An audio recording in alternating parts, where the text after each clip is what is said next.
Welcome back to Where is the Money? So the money is not with the low income. I'm telling you, the big beautiful bill got a few agendas. One of the main ones is to limit and restrict a lot of government programs. One of the most controversial ones is the EBT in the SNAP program. So the bill is intended to reduce the eligibility for the SNAP program, add extra work requirements for those existing still on the program, and people are outraged. So I just heard that they supposed to be cutting off millions of people from getting benefits.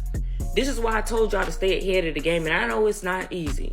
Nowadays, everything costs so much that it is very hard to sustain and to even catch up. And I know there's people out there saying, well, you should never had all them kids if you couldn't support all of them. Baby, at one point in time, we were all able to take care of all of our kids and our needs. The cost of living was not that high. Baby, back then, I was able to support my family off the paycheck that I was making. $14 an hour was enough money to support a whole entire family. $14 an hour is now the new minimum wage. It ain't even a new minimum wage. That's underneath minimum wage. I am literally heartbroken because there are families out there that's not going to be able to support nor feed their family, nor be able to pay for their medical bills for their kids that's sick. And for them to think that this is okay, I am very, very, very upset and hurt by this. Y'all don't even understand. I'm just thinking about the poor babies that get some type of disease that need their medication, but their parents can't afford to give them their medication. I'm just thinking about that baby that's going to go to bed hungry at night because their parents are not able to buy any food. Y'all don't understand how this is going to affect the world. We're damn near going to be playing the Hunger Games at this point. And these people don't care. They're going to be eating tonight. Whatever medication they need, baby, they're going to be able to get it. I'm telling y'all, the days and times that we're living in, nobody cares about the next person. And it's sad to say this, but we all knew that this was coming. That's why I said, hey, y'all got to really get on your A game. Y'all really got to start preparing for this new world that we're living in. And y'all got to stop acting so blinded as if it does not exist or that it was never going to happen. So some people were saying, listen, I was doing okay, but the economy got too out of control. I lost a job and income's not coming in, so I qualify for EBT. It's the cost of living.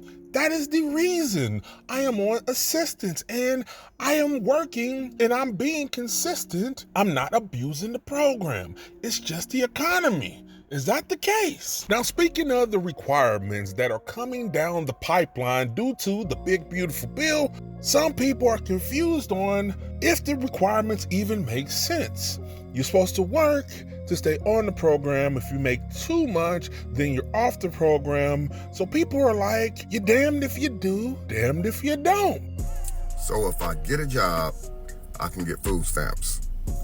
But if I don't get a job, they cut my food stamps. But if I get a job, they're gonna cut my food stamps anyway. How does that work?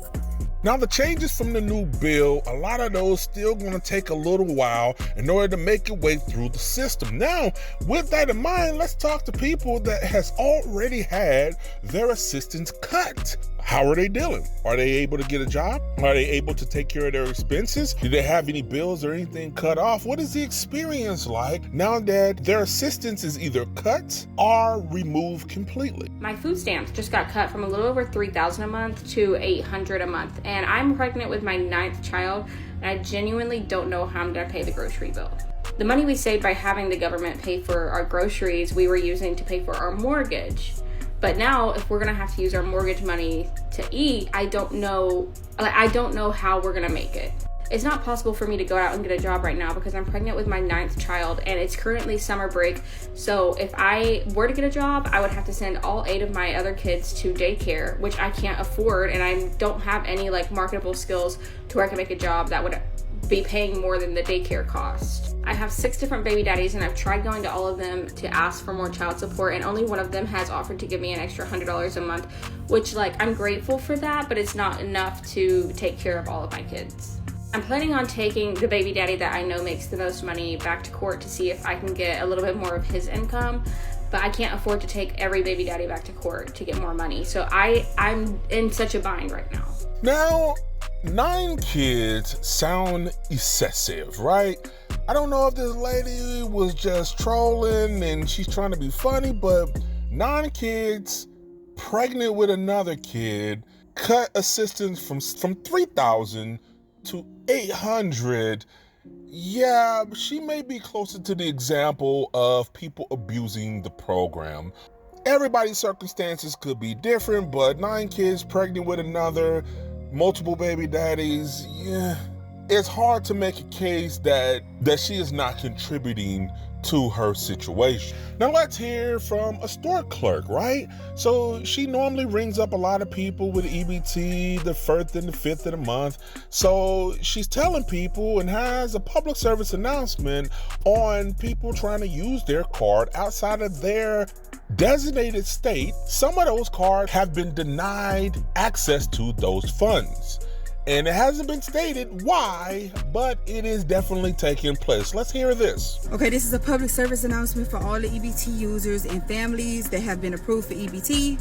So today, people have been coming in the store and been trying to use their cards, the EBT cards, and nothing is going through.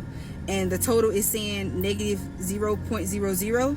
So I was thinking maybe, you can't buy junk food and stuff like that because they already made, that announcement that will be banned, right? So what it is if you have a card from another state and you try to come or go to another state and make a purchase, it would not go through. I don't know why. I don't know if they made an announcement, but I just want to let everybody know that if you go to the store and you have big baskets and you're shopping, for your kids and stuff like that, that when you swipe your card and your card is from another state, it will not work. It will not go through at all. So I didn't had a customer, come in. It was from Indiana, Louisiana. It wouldn't go through, and they have money on their card, and it's just not going through. So I just want to make that announcement, just let everybody know. So you're not thinking you're going to the store making groceries, think you're gonna be able to leave, and your payment will go through because it's not going through. So maybe that's a new thing that they just came up with, and I just want to let you guys know that. So politics aside, wherever you sit with your perspective on the matter, needless to say, these changes are coming. And it's going to get worse for recipients. So make precautions, do what you can, and buckle up. Put your comments below. Let's talk about it. This is Where is the Money? Talk to you soon.